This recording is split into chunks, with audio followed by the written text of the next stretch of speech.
Doctor Miguel Ángel Rodríguez Mackey nos acompaña a esta hora de la mañana. Señor Mackey, bienvenido, gracias por estar con nosotros.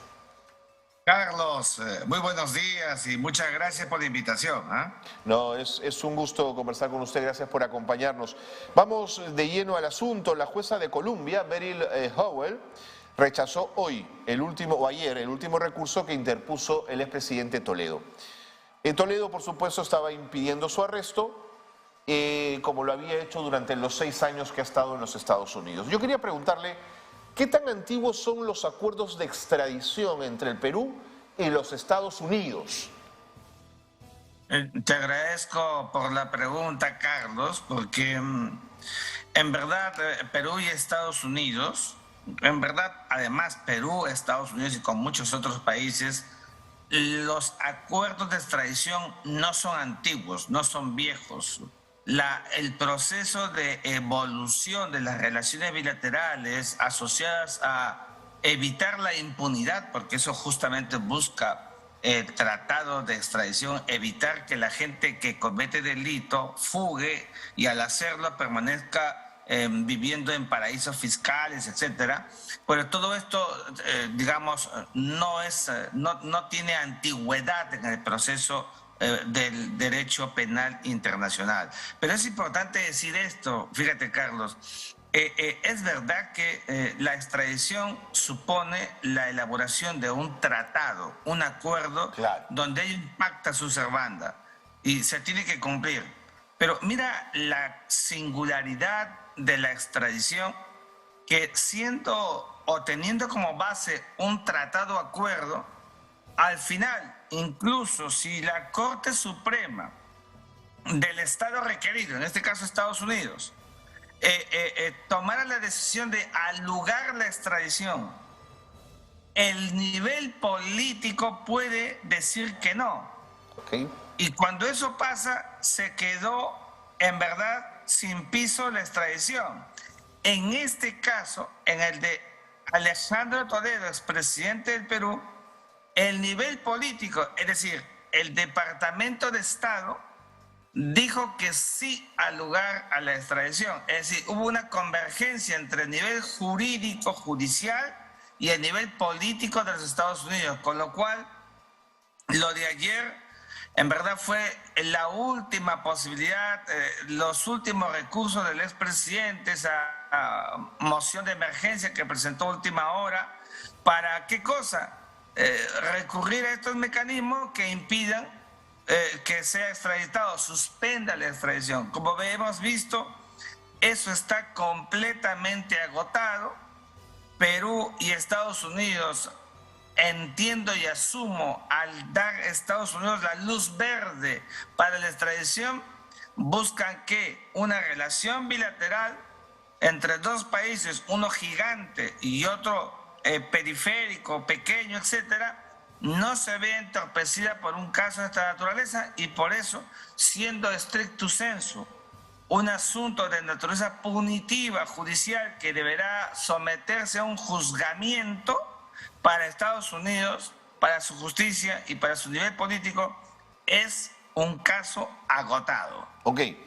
Y en ese sentido, estos procesos de extradición siempre han sido equilibrados, han sido recíprocos, o en varias ocasiones los Estados Unidos han denegado la posibilidad que ciudadanos estadounidenses sean juzgados en cortes peruanas. No, cuando se trata de procesos de extradición, en verdad que se ha producido mucho esta suerte de ida y vuelta, así como nosotros hemos recibido a peruanos o extranjeros que han cometido delito en el Perú y estaban en Estados Unidos. Acuérdate de Manrique, Ajá, ¿no es cierto? por ejemplo, De claro. CRAE. También nosotros, te digo una cosa, nosotros, lo que pasa es que no se conoce, no se ve mucho porque no son mediáticos. A cada rato mandamos a agentes que han cometido delito en Estados Unidos y se encuentran en Perú. Entonces, por el proceso de extradición activa o pasiva, según sea para el caso peruano o el caso estadounidense, hay una alta transitabilidad, y yo diría que más de peruanos que cometieron delitos en Estados Unidos o extranjeros que cometieron delitos en Estados Unidos y que se encuentran en el Perú y el Perú los devuelve a la justicia estadounidense. Entonces, vía el tratado es que se produce esta suerte de circuito de la extradición, que es una institución, en verdad, muy efectiva, muy eficaz, pero con todo eso es eminentemente una prerrogativa del Estado. Correcto. Que busca evitar la impunidad. Doctor Rodríguez Mackey, ¿cualquier juez de los Estados Unidos puede definir o decidir una extradición o estamos hablando de salas especializadas?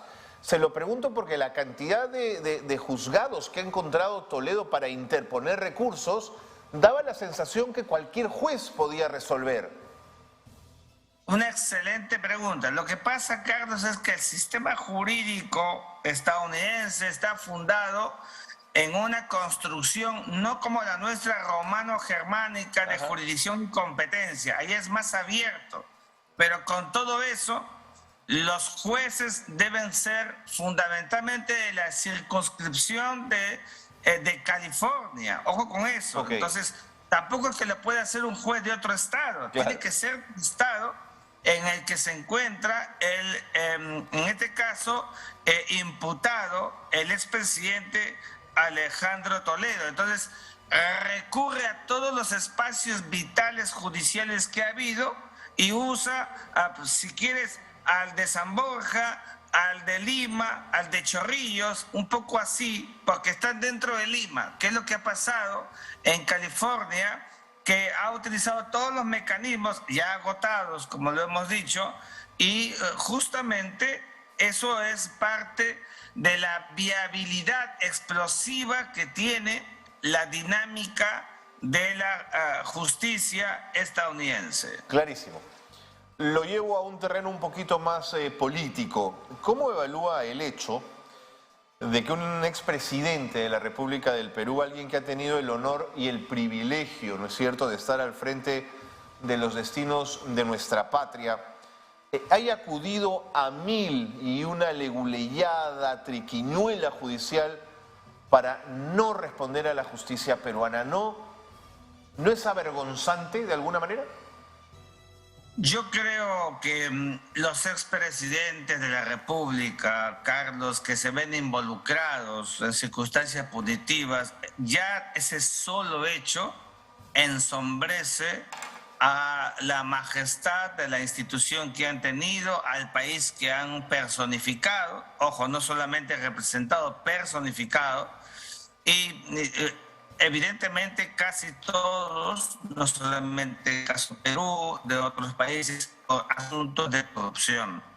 Esto en verdad debilita a la institución presidencial. El expresidente Alejandro Toledo llegó al poder como una energía distinta, renovada respecto de lo que había sido toda la etapa anterior en el Perú, del fujimorismo, etcétera.